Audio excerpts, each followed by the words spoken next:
आज मैं भारत के मानचित्र को देखता हूं, तब मुझे वह उन्हीं बिखरी हुई मोतियों की माला के रूप में प्रतिबिंबित होता हुआ दिखता है। आज भारत का संविधान एक विशाल वट वृक्ष का रूप ले चुका है। भारतीय संविधान के 75 वर्ष अधिकारों, कर्तव्यों और प्रगति की यात्रा पर अपने विचार देने के लिए प्रस्तुत हूं। जैसा कि हम लोग जान रहे हैं कि यह कार्यक्रम अवध की धरती पर संपन्न हो रहा है। हमारे यहाँ कहावत है कि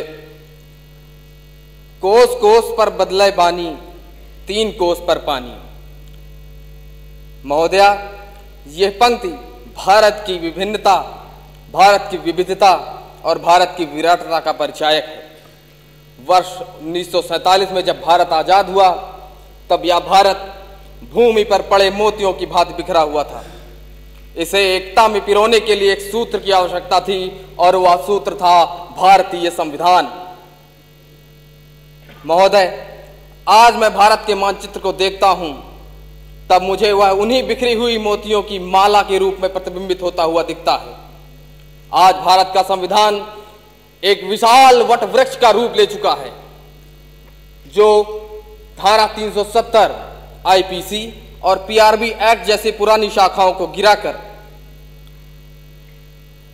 बीएनएस, यूसीसी और एक राष्ट्र एक चुनाव जैसे नई बहोरों को धरती पर धंसाने के लिए चेष्टा करता है। भारतीय संविधान मात्र इसलिए विशाल और महान नहीं है कि वह विश्व का सबसे बड़ा लिखित संविधान है।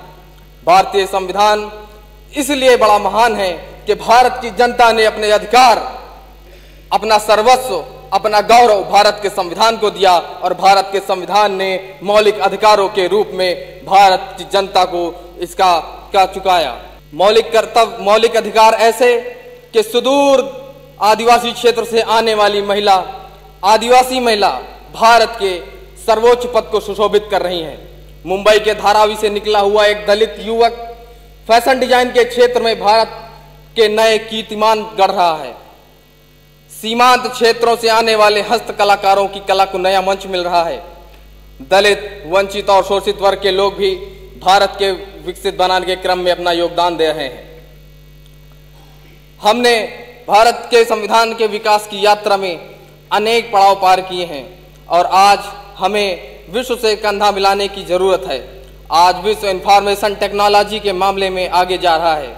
हमें भी भारत को विकसित बनाने और विश्व से कंधा मिलाने की जरूरत है। इसलिए इंफॉर्मेशन टेक्नोलॉजी में काम करने की जरूरत है, जिससे नेट न्यूट्रलिटी अधिक से अधिक हो, भारत में टेक्नोलॉजी में वृद्धि हो, जिससे भारत पूर्व की तरह विज्ञान पर पश्चिम पर डेवलप न रहे। धन्यवाद। टीकमगढ़ शहर में आ गया है पहला सैमसंग शोरूम, जिसमें आपको मिलेंगे सैमसंग के सभी मोबाइल फोन, टैबलेट एवं ओरिजिनल एसेसरीज। साथ ही नए ऑफर के साथ फाइनेंस सुविधा भी उपलब्ध है। तो विजिट करें Samsung exclusive store, Satya enterprises, पता वर्धमान शोरूम के पास, स्टेट बैंक चौराहा, टीकमगढ़। संपर्क करें मोबाइल नंबर 9993457682 पर।